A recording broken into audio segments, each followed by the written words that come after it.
Hello दोस्तों, कैसे हो? आपका स्वागत है त्रिपाण स्टडी सेंटर में। आज जो हम करने जा रहे हैं सोशल साइंस यानी सामाजिक विज्ञान, जो कि काफ़ी महत्वपूर्ण टॉपिक है। इस पे हम हर एक विषय पे जो है विस्तार पूर्वक चर्चा करेंगे और हर एक पहलू पे प्रकाश डालने की कोशिश करेंगे। चलिए देखते हैं हमारा आज टॉपिक क्या है। समानतावाद। आखिर समानतावाद का अर्थ क्या होता है और इसका जो है सोशल साइंस में यानी सामाजिक विज्ञान में क्या महत्व है। देखा जाए तो हम पुरातन समय के जो है विश्व इतिहास कर रहे हैं, जो कि काफ़ी महत्वपूर्ण है। अगर हम उसके अंतर्गत देखें समानतावाद को, तो समानतावाद जो यहाँ पर आता है राजनीतिक में सैन्य, सामाजिक और आर्थिक पहलू। तो इसके जो है हम सभी पहलुओं पर विस्तार पूर्वक चर्चा करेंगे और चर्चा करने के लिए आपको बने रहना पड़ेगा त्रिपाण स्टडी सेंटर के साथ। तो देखा जाए समानतावाद राजनीतिक, सैन्य और सामाजिक आर्थिक पहलू के अंतर्गत आता है। पश्चिम में रोम साम्राज्य के जो है विघटन के बाद जर्मनी लोगों ने जो है पर्वतीय राज्यों की हद तक जो है राजनीतिक स्थिरता कायम की। कहते हैं एक सभ्यता अगर विघटन होती है तो दूसरी सभ्यता भी जन्म ले लेती है। ऐसा ही यहाँ पर हुआ। रोम साम्राज्य विघटन के बाद जो है जर्मनी साम्राज्य ने जो है अपना जो स्थिरता को कायम रखा। दरअसल इसमें से एक राज्य तो एक महान राजा शार्लमेन के काल में एक बड़ा सा साम्राज्य स्थापित कर लिया था। यानी एक राजा जो है पहले ही जब सरमेन काल था तो उसी समय ही अपना साम्राज्य का जो है स्थापना कर लिया था। और यह कैरोलिंगाई साम्राज्य था। कैरोलिंगाई साम्राज्य था जो 9वीं सदी के मध्य फिर से वो रहे बाहरी हमलों के वजह से बिखरने लगा। जब बाहरी हमला हो रहा था तो ये साम्राज्य जो है विखंडित होते जा रहा था, बिखर रही थी। इससे हुई राजनीतिक उथल पुथल से एक नई किस्म की राजनीतिक व्यवस्था को जन्म दे दिया। देखिए, जो उथल पुथल होगा तो जनरल सी बात है कि नई राजनीतिक व्यवस्था का उदय होना एक स्वाभाविक बात बन जाता है। और इसी का जो नई साम्राज्य उदय हुआ, नई किस्म की राजनीतिक व्यवस्था का जन्म हुआ, उसे ही हम समानतावाद कहते हैं। यानी कहते हैं इससे हुई राजनीतिक उथल पुथल हो जाती है और इससे नई किस्म की राजनीतिक जो व्यवस्था जन्म लेती है, उसी को ही हम समानतावाद कहते हैं। तो आप समानतावाद भली भांति समझ गए होंगे। समानतावाद राजनीतिक प्रभुता का एक श्रेणीबद्ध संगठन है। यानी इसमें जो है प्रभुता सत्ता यानी किसकी प्रभुता रहेगी, ये श्रेणीबद्ध संगठन है। अगर इसकी तुलना सीढ़ी से की जाए तो हम यह श्रेणीबद्ध ढांचों को आसानी से समझ सकेंगे। और इस व्यवस्था में शीर्ष पर राजा खड़ा रहता था और उसके नीचे खड़े थे बड़े सामंत या डैकुल और अलर्ट्स के नाम से जाने जाते थे। और उसके नीचे खड़े थे छोटे सामंत जो बैरन के नाम से जाना जाता था, जो कि काफ़ी महत्वपूर्ण था। उनके जो है नीचे नाइट थे और जो शायद सामंतों की निम्नतम कोटि पे आते थे। सिर्फ सामंत राजा ने अपना प्राधिकार पाते थे और वह अपने छोटे सामंत को जो है प्राधिकार प्रदान करते थे। और यह सिलसिला नीचे तक चलता जाता था। हर स्तर पर सामंत अपने से ऊपर वाले के प्रति निष्ठा जताते थे, जो कि काफ़ी ज़रूरी था। ऐसा भी आज के समय में भी होता है। अपने से ऊपर वाले को जो है निष्ठा से देखा जाता है और उससे प्राधिकार पाते थे। और अपने से बड़े को जो है महत्व जागीरदार कहलाते थे। यानी उनसे जो होते थे बड़े, उनको जागीरदार कहते थे। सामंत और सामंतः अर्थात बड़े और छोटे सामंत के बीच के रिश्ते का यह स्वरूप पदाक्रम जो है सीढ़ियों के शीर्ष से लेकर नीचे तक सामान्य ही था। सामंत अपने क्षेत्रों के सर्वशक्तिमान होते थे। ये तो जनरल सी बात है कि सामंत उस समय जो होते थे सर्वशक्तिमान होते थे। जहाँ रोमन साम्राज्य में सारी शक्तियाँ राजा के हाथों में ही केंद्रित था। रोमन साम्राज्य था, उसमें सारी शक्तियाँ जो थे राजाओं के हाथ में ही केंद्रित थी। और इस व्यवस्था में राजनीतिक सत्ता व्यापक रूप से विकेंद्रित की हुई। और नए सामाजिक राजनीतिक ढांचों की एक अनूठी विशेषता यह थी कि सामंत और महत्व के बीच का संबंध निजी प्राकृतिक का था। यानी निजी प्राकृतिक का था, जो कि काफ़ी महत्वपूर्ण रखता है बात। सामंत और उसके जो है मतहत के बीच रिश्ता बनाने के लिए एक लंबा चौड़ा अनुष्ठान होता था। और इस अनुष्ठान में जो है मतहत जागीरदार जो है जिंदगी भर सामंत की सेवा करने की जो है कस्में भी खाता था, जो कि ज़रूरी था। कहते हैं इस समय जागीरदार जिंदगी भर जो होता था महतात के यानी सामंत की सेवा करने के लिए वचनबद्ध होता था। और इसके साथ वह सामंत का संरक्षण कबूल भी करता था। यानी संरक्षण जो है सामंत किया करता था। ठीक है, तो कहते हैं संरक्षण महत्वपूर्ण था क्योंकि यह उथल पुथल और अस्थिरता का दौर उस समय चालू था। संरक्षण के बदले मातहत जागीरदार को अपने सामंत को कई तरह की सेवाएं देनी भी पड़ती थी जो कि जरूरी थी। इसमें से मुख्य सैनिक सेवा शामिल थी, यानी सैनिक की जो है शक्तियां उनको दी जाती थी और इसके तहत सामंत को जब भी जरूरत पड़ती थी मतहत को उसको एक खास संख्या में सैनिक की आपूर्ति करनी होती थी। यानी जब भी जरूरत पड़ता था सैनिक की आपूर्ति करना उसका स्वाभाविक बात था और इसके बदले में सामंत उसे अनुदान देता था जो आमतौर पर महता और उसके सैनिक के भरण पोषण के लिए जमीनें होती थी। और इस तरह के अनुदान को जो है फीव या यूडम्स कहते थे, यानी जो अनुदान देते थे भरण पोषण के लिए सैनिकों की, उसको जो है साधारण शब्दों में यानी उनके सब लैंग्वेज में जो है फीव या यूडम्स कहते थे। और इसी से यूडिलिस यानी समानतावाद शब्द विकसित हुआ, यानी यूडिलिस से ही समानतावाद शब्द जो है उत्पत्ति हुआ। और ये समानतावाद को जो है सैन्य पहलू भी है। सामंत अपने इलाकों में सशस्त्र समर्थक गोलबंद किया करते थे जो कि सीधे निजी तौर पर उसके वफादार होते थे और इस शख्स सेना बल के साथ जरूरत पड़ने पर वह अपने से उच्च सामंत को सैन्य समर्थन भी दिया करते थे जो कि जरूरी था। और इस बल के कारण जो है सामंत अपने इलाकों के पूर्व मालिक बन बैठे थे, यानी सामंत जो होते थे अपने इलाकों में मालिक थे और राज्य भी उन्हें चुनौती नहीं दे सकता था। तो ये काफ़ी महत्वपूर्ण था और ये बात आपको इस पिक्चर को देख के भी भली भांति समझ में आ जाएगा जो हमारा अगला जो है रिप्रेजेंट है। अब देखिए यहाँ पर जो है समानता जो दिखाई दे रहे समांतवाद में फेडरल मैनर्स दिखाए गए हैं, आप इसमें देख सकते हो कि इसको जो है अलग अलग जो है पोस्चर में बदला गया है। कहीं आपको फील्ड दिख रहा होगा, कहीं सेकेंड और थर्ड और फर्स्ट फील्ड के रूप में है। तो कहीं चर्च की व्यवस्था की जाती थी, कहीं वेल होती थी, कहीं मैनर हाउस होता था, कहीं पोस्चर है, कहीं सेल्फ हाउसेस होती थी, कहीं वर्कशॉप होता था, कहीं वाटर डैम्स होते थे। तो इस तरह से व्यवस्था जो था उस समय काफ़ी हद तक था जो कि काफ़ी विशेषताओं के ऊपर उजागर करता है। और ये पिक्चर भी आपको इस बात को समझाने के लिए पर्याप्त है कि फेडरल्स मैनर किस प्रकार हुआ करता था उस समय कालीन में। मध्यकालीन यूरोप की जो है अर्थव्यवस्था बुनियादी रूप से कृषि पर आधारित थी। ये बहुत काफ़ी महत्वपूर्ण बात है कि मध्यकालीन यूरोप की जो अर्थव्यवस्था थी बुनियादी तौर पे देखा जाए तो ये कृषि पर ही आधारित थी। पिछले पार्ट में हमने रोमन साम्राज्य की गुलाम श्रमिकों के व्यापक उपयोग के बारे में पढ़ा। अगर आपने पिछला वीडियो नहीं देखा तो जरूर देख लीजिए, उसमें जो है हमने यूरोप साम्राज्य के बारे में विस्तारपूर्वक चर्चा किया था। कहते हैं रोमन साम्राज्य के अंतिम दौर में गुलाम श्रम का इस्तेमाल खासकर कृषि में लगभग खत्म हो चुका था जो कि काफ़ी महत्वपूर्ण थी। ऐसा गुलामों की ज़बरदस्त किल्लत के कारण हुआ क्योंकि जैसे गुलाम की बहुत किल्लत पड़ गई, इसलिए ये दास्तां ख़त्म सी हो गई। कृषिगत उत्पादन के लिए गुलामों को नहीं मिल पाने से रोमन अभिजातों की जीवन शैली काफ़ी प्रभावित हुई और वो तब एक भोग विलास और ऐशो आराम नहीं कर सकते थे जब तक उन्हें शोषण के लिए दूसरे लोग न मिले।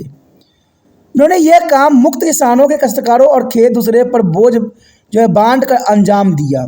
यानी इनको तो कैसे भी ऐशो आराम चाहिए था, तो क्योंकि गुलाम उस समय मिल नहीं रहा था तो इन्होंने जो है मुक्त किसानों, काश्तकारों और खेत मजदूरों को बोझ डाल के उन्होंने जो है ऐश किया। आइए देखें उन्हें सब कैसे किया, तो इसके बारे में हम विस्तार में जानने की कोशिश करें। देखा जाए तो राजनीतिक हलचल और अशांति के दौर में किसानों ने सामंतों की हर तरह संरक्षण पाना चाहता था और यह एक आम आर्थिक संकट का दौर था।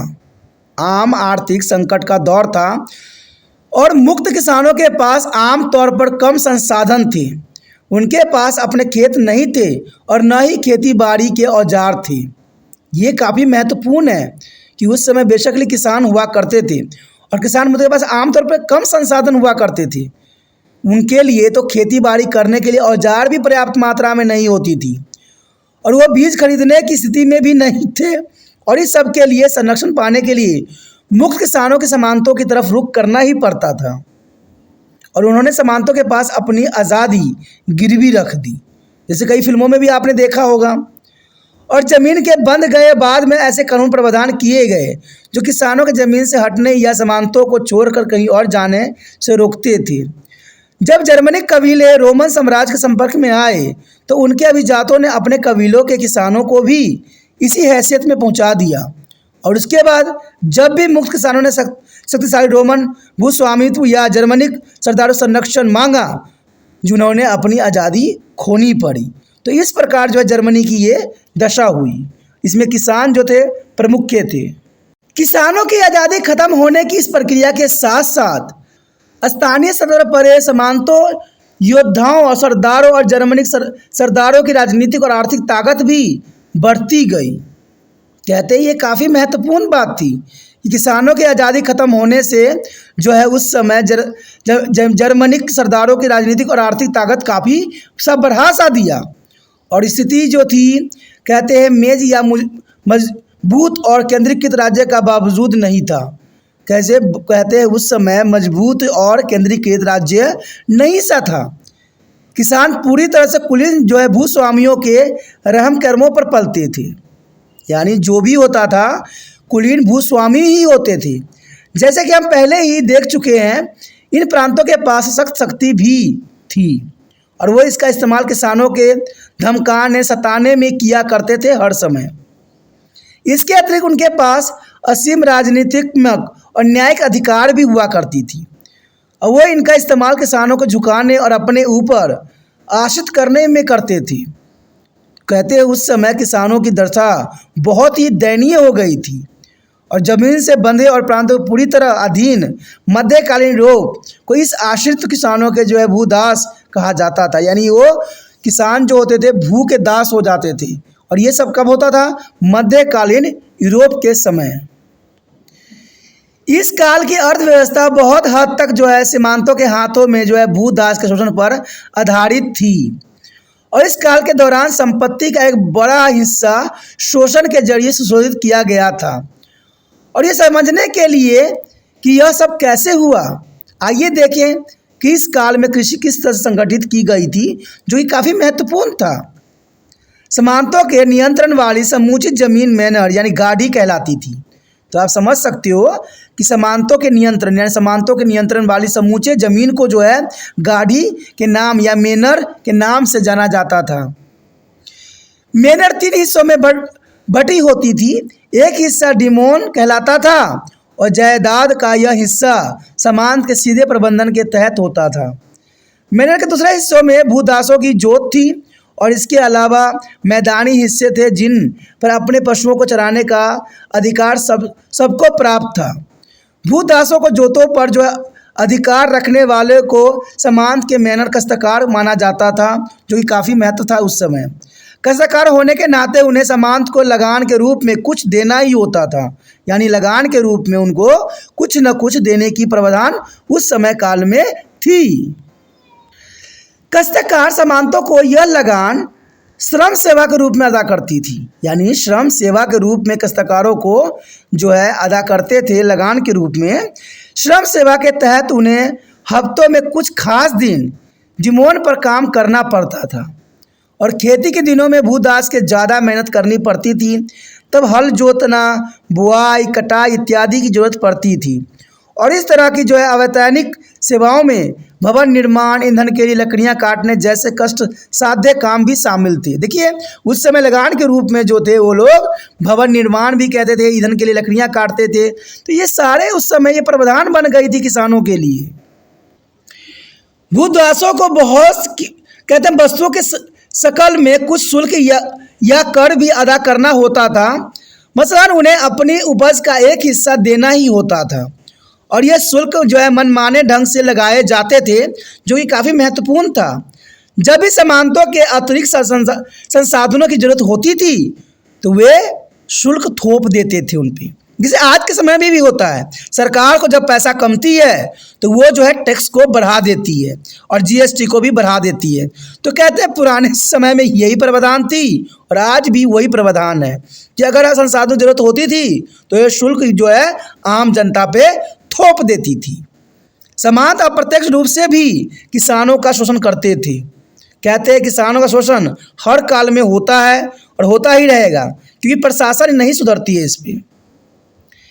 देखा जाए तो मनोहर एक आत्मनिर्भर आर्थिक इकाई थी और इसका मतलब था कि रोज़मर्रा की ज़रूरतों को करीब करीब तमाम चीज़ों का यहाँ उत्पादन और उपभोग होता था। यानी देखा जाए रोज़मर्रा के जितने भी ज़रूरतें थी सारे उपभोग इसी क्षेत्र में होती थी और इस सबके लिए वहाँ विभिन्न सुविधाएं भी होती थी। मसलन लोहे के सामान बनाने के लिए भट्टी, गेहूं पीसने के लिए चक्की, रोटी बनाने के लिए तंदूर और शराब बनाने के लिए अंगूर पेरने के कहलू मौजूद होते थे। और यह सब सामान की मिल्कत होते थे। किसानों को उन उपकरणों और मशीनों के इस्तेमाल के लिए मजबूर भी किया जाता था। सामान तो उसका शुल्क मनमाने ढंग से तय करते थे, क्योंकि उन्हीं का राज चलता था और वो जैसे मर्जी उनसे शुल्क वसूल लिया करते थे। तो ये काफ़ी दयनीय स्थिति उस समय था किसानों की थी और आम लोगों की थी। यदि बात यहाँ हम करें अगले पॉइंट का, जिसमें सीमांती अर्थव्यवस्था में परिवर्तन और खुशहाली और संकट। देखिए सीमांती अर्थव्यवस्था में क्या परिवर्तन आया, आखिर वहाँ के लोग खुशहाल कैसे हुआ और संकट किस प्रकार की पैदा हुई, तो इसके विषय में हम चर्चा करेंगे। इसके लिए आपको त्रिपाण सेंटर के साथ बने रहना पड़ेगा। देखा जाए यहाँ पर हमने अभी सीमांती अर्थव्यवस्था के विभिन्न पहलुओं का अध्ययन भी किया और जानने की कोशिश भी किया। क्या समूचे मध्यकाल के दौरान यह प्रणाली जस के तहत ही रही? नहीं, ऐसा नहीं हुआ।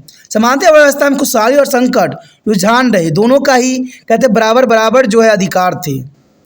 अगर इस बात को हम आगे विस्तृत जानने की कोशिश करें तो आपको ये भली बात समझ में होगा। रोमन साम्राज्य के पतन के बाद की कुछ सदियों के दौरान आर्थिक जीवन स्तर निम्न था। यानी रोमन साम्राज्य के पतन के बाद देखा जाए तो सदियों के दौर में आर्थिक जीवन स्तर काफ़ी निम्न हो गया था। और हम पहले ही जानते हैं कि राजनीतिक परिवर्तन और अशांति का दौर था। राजनीतिक परिवर्तन देखने को मिला और अशांति का दौर इस समय चल रही थी।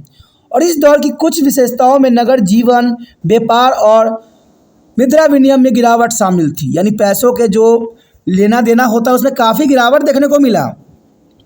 रोमन काल में कुछ शहर टिके रहे। रोमन साम्राज्य के काल में भी कुछ शहर थे अपने आर्थिक अर्थव्यवस्था के कारण टिके रहे, लेकिन वह महल खाली बोतलों की तरह थी। महल खाली बोतलों की तरह रह गए, क्योंकि सारे धन इसमें से खर्च हो चुके थे और उनकी कोई वास्तविक आर्थिक भूमिका नहीं रह गई। सड़कें टूट फूट सी गई और वस्तु विनिमय प्रणाली में मुद्रा की जगह ले लिया, जो काफ़ी महत्वपूर्ण थी। यूरोपीय अर्थव्यवस्था लगभग पूरी तरह से कृषि और बेहद सीमित स्थानीय व्यापार पर आधारित थी और उस समय मुख्य आर्थिक इकाई आत्मनिर्भर जागीरों एवं सामंतीय मेयर भी थी, जिसके बाद में हम पढ़ भी चुके हैं। कहते हैं कृषि में इस्तेमाल होने वाली तकनीकी पिछड़ी थी और उस उपज कम भी थी।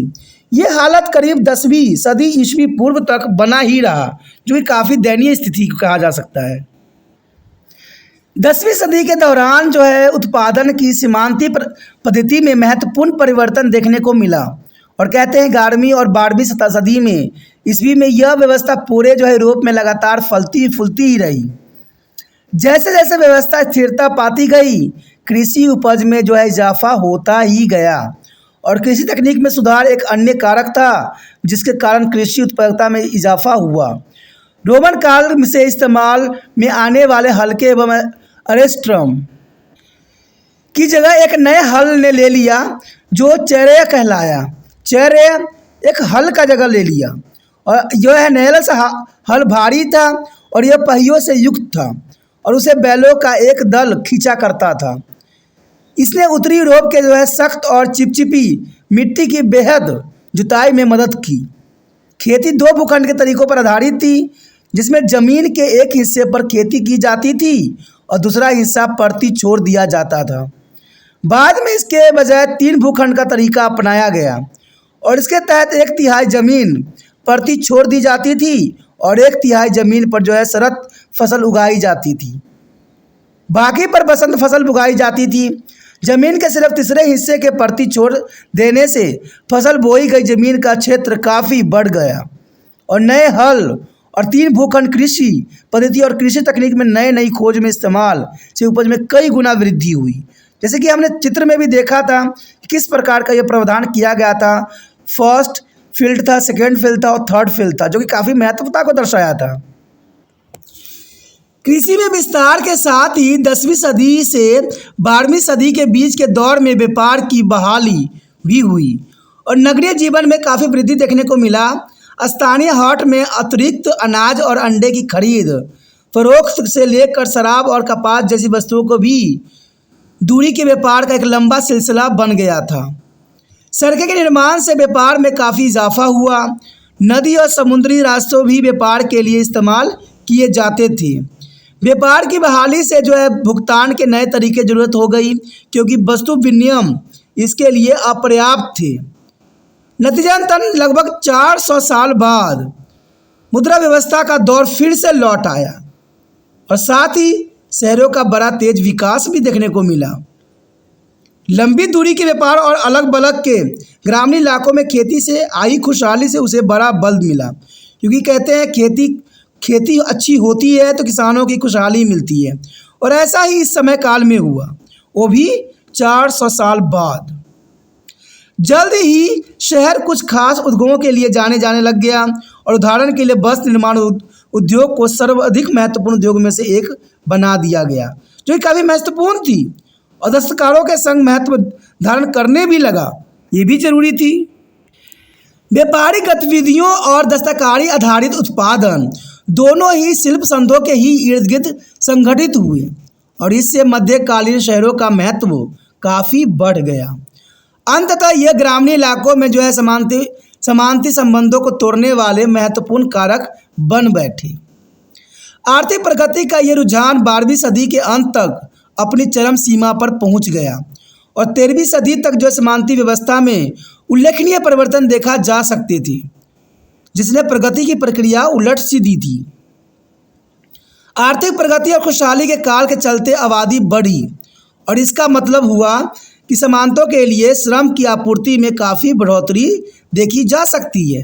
इसलिए समानतों ने उन डिमोन को अब बनाए रखना जरूरी नहीं समझा, क्योंकि डिमोन उस समय बहुत काफ़ी महत्वपूर्ण था और मेनर को अब डिमोन के एक बड़े हिस्से को छोटी छोटी जोतों में बांट दिया गया और किसान के भारे पर दे दिया गया, क्योंकि ये जोतें बहुत छोटी थी और पहले डिमोन के विशाल भूखंड में इस्तेमाल होने वाली प्रौद्योगिकी का अब वहाँ जो है उपभोग संभव नहीं था। साथ ही बड़ी संख्या में श्रमिकों को मौजूद होने के चलते श्रम शक्ति बचाने वाले प्रौद्योगिकी को इस्तेमाल करने वाले कुछेकड़ ही थे। इसके साथ ही क्योंकि डिमोन ख़त्म हो चुके थे और किसानों से श्रम सेवा वसूलने का तरीका भी ख़त्म हो गया, इसलिए समानता अब जो है श्रम सेवा के बजाय मुद्रा या जिन्स समानती लगान की मांग करने लगे, क्योंकि ये इसमें कहते हैं जब मुद्रा की जो है स्थिति बदली तो ये सारे कुछ बदल सा गया। कहते हैं मुद्रा आधारित अर्थव्यवस्था शहरी केंद्र और व्यापार में काफ़ी वृद्धि कर दिया और इससे विकास भी काफ़ी बढ़ गया। श्रम सेवा में गिरावट और कृषि में प्रौद्योगिकी की गतिरुद्धता ने एक अन्य कारकों के साथ मिलकर कृषि उपज में ज़बरदस्त गिरावट ला दी। अनाज की किल्लत और अकाल की सिलसिला शुरू हो गया इस समय, और सबसे बड़ा बात तो ये था कि प्लेग की महामारी का प्रकोप भी टूट पड़ा। कहते प्लेग के कारण न जाने कितने जीवन जो उस समय तहस नहस हो गए और इस सब के कारण अर्थव्यवस्था में एक साथ गिरावट आ गई। लेकिन यूरोपीय समाज 10वीं सदी ईसा पूर्व से पहले और इस संकट से वो बढ़ भी गया, जो जरूरी था। कहते ये बहुत काफ़ी महत्वपूर्ण काल था जिस समय ये सारी घटनाएं घटी और अर्थव्यवस्था को जो है तोड़ कर रख दिया। कहते हमारे पास अब कुछ जानकारी हो गई कि मध्यकालीन यूरोप में लोग किन परिस्थितियों में रहे थे और हम कई सदियों के एक कालखंड में उन स्थितियों में होने वाले परिवर्तन को भी रेखांकित कर पाए हैं। भौगोलिक स्थिति में हुई परिवर्तन ने मध्यकालीन यूरोप में समाज और संस्कृति को किस तरह प्रभावित किया, इस बात को भी हम भली भांति देख चुके हैं। 10वीं सदी से पहले के काल के आर्थिक जीवन के जो है अपेक्षाकृत निम्न स्तर को देखते हुए हमें यह जानकर आश्चर्य नहीं होना चाहिए कि यह ज्ञान विज्ञान कला के लिए अच्छा दौर भी नहीं था। कहते जब जीवन व्यवस्था अच्छी नहीं थी तो विज्ञान और कला कैसे अच्छी हो सकती है। और इस दौरान शिक्षा का जो है चुनिंदा लोगों का ही विशेष अधिकार बना रहा, यानी शिक्षा भी थी कुछ ही आम ही बंदों में विकसित थी। आम लोगों की कई औपचारिक शिक्षा नहीं दी जाती थी। जो आम गरीब होते थे उनको जो औपचारिक शिक्षा देने का प्रावधान उस समय बखूबी नहीं था। कुलीनों का ज़्यादातर सदस्य एक तक अशिक्षित थे। कुलीन जितने भी थे ज़्यादातर सदस्य अशिक्षित ही हुआ करते थे। सिर्फ पुरोहित वर्ग के सदस्यों को थोड़ी शिक्षा मिलती थी और ये थोड़ी शिक्षा भी बड़ी संक्रिय प्रकृति की थी और यह ज़्यादातर तोतारटन पर आधारित थी और उसे तर्क वितर्क और विवेक की गुंजाइश भी नहीं थी, जो कि काफ़ी महत्वपूर्ण था। तो देखा जाए उस समय जो है तोता बना दिया था, रटा दिया था, चीज़ों के तर्क वितर्क उस समय विवेक से नहीं बनाया गया था।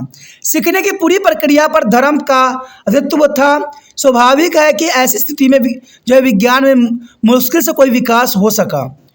पुण्य उत्थान के कुछ प्रयास हुए जरूर, लेकिन उसमें भी कोई वास्तविक वैदिक सुधारात्मक नहीं देख पाया गया। बहरहाल उसका एक फ़ायदा यह भी हुआ कि पुरोहितों और जो है मठाधीश जमात के सदस्यों को इतनी शिक्षा मिल गई कि वो रोमन साम्राज्य की कुछ महत्वपूर्ण कृतियों की नकल कर सके और उसका संरक्षण कर सके। इसमें कम से कम शिक्षा दीक्षा के उस दौर के आधार का काम किया जो 11वीं और 12वीं सदी में शुरू भी हुआ, जो कि काफ़ी ज़रूरी था। साक्षरता के निम्न स्तर के कारण इस काल में साहित्य के क्षेत्र में कोई ज़्यादा उल्लेखनीय कार्य नहीं हुआ और यही बात कला के क्षेत्र में भी रही। बहरहाल इस दौरान पांडुलिपियों के चित्रण और आंकड़न की एक अनूठी शैली विकसित हो गई और कुल मिलाकर यह कहा जा सकता है कि इसके दौर में अभिजात वर्ग के कुछ लोगों को छोड़कर पूरे यूरोप में लोग जो है भूखमरी की स्थिति में रह गए। तो ये कहते हैं बहुत जो है बुरा स्थिति था इस समय। संस्कृति उपलब्धियों कम और जो है छूट फूट ही थी, यानी देखिए संस्कृति का भी यहाँ पर लुप्त हो गया। यूरोपीय सभ्यता पड़ोस के बेजान्टाइन सभ्यता और इस्लामी सभ्यता की तुलना में बेहद बिछड़ सी गई। दरअसल 10वीं सदी के एक अरब भूगोल शास्त्री ने उन्हें जो स्थूल प्राकृतिक अप्रिय तौर तरीके और निम्न वृद्ध वाले लोगों की संज्ञा भी दी थी। कहते हैं इस समय बहुत ही दयनीय स्थिति हो गई थी आम इंसानों की।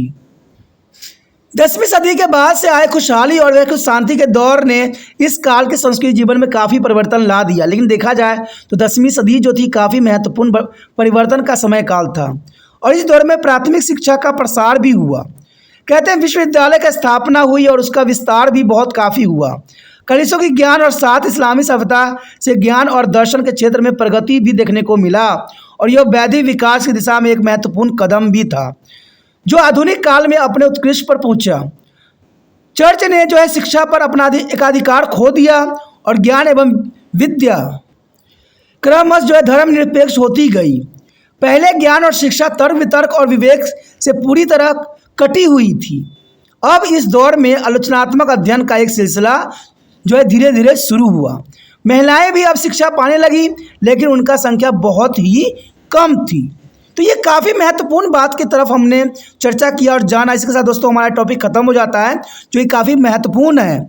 आगे का टॉपिक और भी महत्वपूर्ण है, तो आप बने रहे तिरपान स्टडी सेंटर के साथ। अगर आपको ये वीडियो समझ में आया, अच्छा लगा, तो अगर आप तिरपान स्टडी सेंटर का दिल से हेल्प करना चाहते हो तो जितना हो सके इस वीडियो को शेयर करना है और वो सभी कार्य करना है जिससे ये दूसरे बच्चे तक पहुँच सके। और ये मुझसे अधिक आप भली भांति समझते हो कि इस वीडियो को कैसे दूसरे बच्चे तक पहुंचाया जा सकता है, तो इसमें आप अपना महत्वपूर्ण जो है योगदान दीजिए और इस वीडियो को दूसरे बच्चे तक पहुंचाने में आप तिरपान स्टडी सेंटर का सहायता कीजिए। पहली बार अगर वीडियो देख रहे थे, चैनल को सब्सक्राइब करके अपने मोबाइल में अवश्य सेव कर लीजिए। अगर सेव नहीं कीजिएगा तो आने वाला वीडियो का नोटिफिकेशन भी प्राप्त नहीं होगा। और आपको पता है कि तिरपान स्टडी सेंटर जो है 8th से लेकर MA तक के बच्चों के लिए अग्रसर है। अगर आपको कोई टॉपिक देखना है, समझना है या चैप्टर को समझना है या आप क्लास के अंतर्गत देखना चाहते हो, तो इसके लिए तिरपान स्टडी सेंटर ने जो है प्लेलिस्ट का प्रावधान कर दिया है। यहाँ पर प्लेलिस्ट में आपको सारे सब्जेक्ट, सारे सिलेबस जो है बखूबी प्राप्त हो जाएगा और आप इसका जो है सही एनालाइज भी कर सकोगी। ठीक है, अगर कुछ विचार है, कुछ बातें रखना चाहते हो, कुछ कहना चाहते हो, कुछ बदलाव चाहते हो, कुछ टॉपिक बनवाना चाहते हो या कुछ ज्ञान और भी लेना चाहते हो, तो आप इसके लिए जो है कॉमेंट अवश्य कीजिए।